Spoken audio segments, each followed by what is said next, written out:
Is the title clickbaity? Yeah, I'll agree, but it still makes it true. And while this is not necessarily a original concept, and I'm sure people have already thought of it before, I mentioned this combo that leads to this 40 hit point healing first level spell in my multi-class video, and a ton of you were like, I don't think it works that way. And I'm here to tell you, yes, in fact, it very much does, and it's corroborated by the rules. I did this so much so that I wanted to make a video on it to let you all know. Before I jump into that, though, I just did want to give everybody a heads up about a Kickstarter that I'm a part of currently from the folks at Jetpack 7 called Blackstorm Realms. There'll be a link in the description you can check out. I'm involved in a creative consultant capacity as far as 5e mechanics go, and it's a fun space fantasy, planet-hopping D&D setting with awesome art and a whole bunch of other cool things. And if we raise 60K, then I'll be designing a subclass for the Kickstarter, which is pretty cool. So if you want to see a subclass from me in a printed book, that's the way to make it happen. So anyway, let's jump over to D&D Beyond and take a look. So here is the Goodberry spell. Is a first level spell. Up to 10 berries appear in your hand when you cast it, and they're infused with magic for the duration. A creature can use their action to eat one berry. When they do, they restore 1 hit point, and it provides enough nourishment to sustain the creature, for 1 day. And they lose their potency after 24 hours. So you can't just make a whole big sack of good berries and have them on hand. After 24 hours, they lose their potency. However, it doesn't say that they disappear. So in theory, you could have magic berries that, while they don't sustain you for a day and heal you anymore, I guess you still technically have berries. So you're basically making berries come into existence from nowhere, because you don't have to have the berries and enchant them. They just appear. Anyway, maybe you can use that to make some berry wine, ferment your berries. I don't know. Anyway, so you might say, Ted, well, that only talked about 10 berries, and each berry healed 1 hit point. How are you getting 40 hit points from that? Well, the reason that I bring this up is because I mentioned this in my multi-class combination video, and a lot of people had questions. And that is because of the life cleric, the life domain cleric's first level ability here, Disciple of Life. It says, whenever you cast a spell of first level or higher to restore hit points to a creature, the creature regains additional hit points equal to 2 plus the spell's level. Well, Goodberry is a first level spell, so 2 plus 1 is 3. Plus the initial 1 from Goodberry makes 4. 4 total hit points per berry, 10 berries, 40 hit points. Now again, we do have the problem with you do need to technically take 10 actions to eat all 10 berries to gain the 40 hit points. So this is probably not something you'd want to do in combat. You'd probably want to do this as a way to heal outside of combat. Though if you're really hurting, this could be a useful, means of healing in combat. 4 hit points or 1 hit point are the same as 100 hit points in the terms of effectiveness in 5th edition. You're just as good and capable of fighting at 1 hit point as you are at 100. So if you pop a berry in your mouth and gain 4 hit points, you're good to go back into the fight. And I guess you could theory run around and pop these in your allies' mouths as well during your turn to have them gain 4 hit points and get back in the fight. But I think it's kind of like a weird metagamey thing, because I guess in theory, that each Goodberry heals you for 4 hit points. So if you go to take a short rest and you're down 20 hit points, well, I can just eat 5 Goodberries and now I have max hit points. Or instead I could roll and maybe have to use 3 or 4 or 5 hit dice to see if I get my hit points back, or I could just pop a couple of Goodberries and I'm good to go.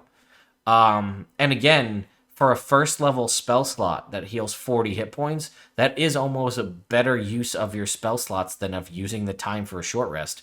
Also, a short rest takes an hour and assumes you have that much space. Eating 10 Goodberries takes a minute. You could eat 10 Goodberries in a minute, and then you'd be back in the fight, or back ready to go, in theory. I'd say more often than not, if you could find yourself a minute outside, you could probably find yourself a minute outside of combat. Even with enemies knocking on the door, you could probably take a minute to eat 10 Goodberries. Now, I don't know if it gets into any weird lembas bred hobbits eating them. 1 berry sustains you for a full day and you eat 10. Are you bloated? I don't know. That's a conversation you can have with your DM. But the reason I bring up that does it work is the Sage Advice Compendium says so. If you're unfamiliar with the Sage Advice Compendium, it is an official kind of FAQ most asked questions, rules clarifications that the developers of 5th edition have put together. It's existed in previous editions, but this is the how it works in 5e. And they have a document out there that you can click through. And more often than not, a lot of the questions that you may have about specific things exist in the Sage Advice Compendium. You can just get that information and then have your answer without having to worry or worry about playing wrong or any of that. So right here, if I'm a cleric/druid with a Disciple of Life feature, does the Goodberry spell benefit from the feature? First words, yes, period. Done. We've got our information, folks. We don't even need any more, but they choose to give it to us.